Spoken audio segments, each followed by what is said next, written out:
നാടൻ പട്ടിക്ക് ഷൂസോ? ഇത് ഞാനിട്ട ഒരു ഗെറ്റ് റെഡി വിത്ത് മീയുടെ അടിയിൽ വന്ന കമൻറ്റാണ് കേട്ടോ. അത് മാത്രമല്ല ഒരു 19 പേര് എന്നെ ഒരൊറ്റയടിക്ക് അൺഫോളോ ആക്കി പോയി. എന്താടാ ഞാനൊന്ന് ഒരുങ്ങി റീലിട്ടപ്പോൾ ഇത്ര പ്രശ്നം? ആ വീഡിയോ ഞാൻ ശരിക്കും ഫണ്ണായിട്ട് ചെയ്തതാണ് കേട്ടോ. നേരത്തെയൊക്കെ ഗെറ്റ് റെഡി വിത്ത് മീ ഒക്കെ ചെയ്യുമ്പോഴത്തേന് എനിക്ക് പറഞ്ഞു കാണിക്കാൻ വേണ്ടി എൻ്റെ കയ്യിൽ ഒന്നുമില്ലായിരുന്നു. ആ വീഡിയോസൊക്കെ വൈറലായതിന് ശേഷമാണ് എല്ലാവരും എന്നെ അറിഞ്ഞു തുടങ്ങിയതും. അന്ന് ഞാൻ പറഞ്ഞിട്ടുണ്ടായിരുന്നു ഫിനാൻഷ്യലി ഇൻഡിപെൻഡൻ്റ് ആയിട്ട് ഞാൻ എല്ലാം മേടിക്കുമെന്ന്.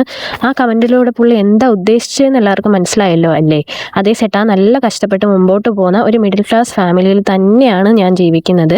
ആ റീലിൽ ഞാൻ ഇട്ടേക്കുന്ന ഡ്രസ്സ് മുതൽ ലിപ്സ്റ്റിക്ക്, ഐലൈനർ, ആക്സസറീസ് എല്ലാം പട്ടി പണിയെടുത്ത് കഫേയിൽ പാർട്ട് ടൈമിന് പോയും ക്രാഫ്റ്റ് ചെയ്ത് ഞാൻ സ്വയം ഉണ്ടാക്കിയ പൈസയ്ക്കാണ് ഞാൻ ആ സാധനങ്ങളൊക്കെ മേടിച്ചേക്കുന്നത്. അങ്ങനെ ആ കമൻറ്റിന് ഞാനൊരു റിപ്ലൈ കൊടുത്തു, നിന്റെ ചിന്താഗതി നിന്നെ രക്ഷിക്കട്ടെ എന്ന്. അത് കഴിഞ്ഞ് വന്ന കമൻറ്റ് ഞാൻ ജസ്റ്റ് ലൈക്ക് അടിച്ചങ്ങ് വിട്ടു. പിന്നെ ഈ ഒരുങ്ങുന്നത് നല്ല ഡ്രസ്സ് ഇടുന്നതൊക്കെ നമുക്ക് പ്രത്യേകതരം ഒരു സന്തോഷമാണല്ലോ. പിന്നെ ഈ കൊരയ്ക്കുന്ന പട്ടി നാടനെ കണ്ടാലും റീഡിനെ കണ്ടാലും കുറച്ചുകൊണ്ടിരിക്കും. സ്വപ്നങ്ങളുടെ പിറകെ പോകുന്നവർ അതിൻ്റെ പിറകെ പോയിക്കൊണ്ടിരിക്കും, ജയിക്കുകയും ചെയ്യും. അഭിപ്രായങ്ങൾ കമൻറ്റ് ബോക്സിൽ രേഖപ്പെടുത്തുക. Okay bye guys.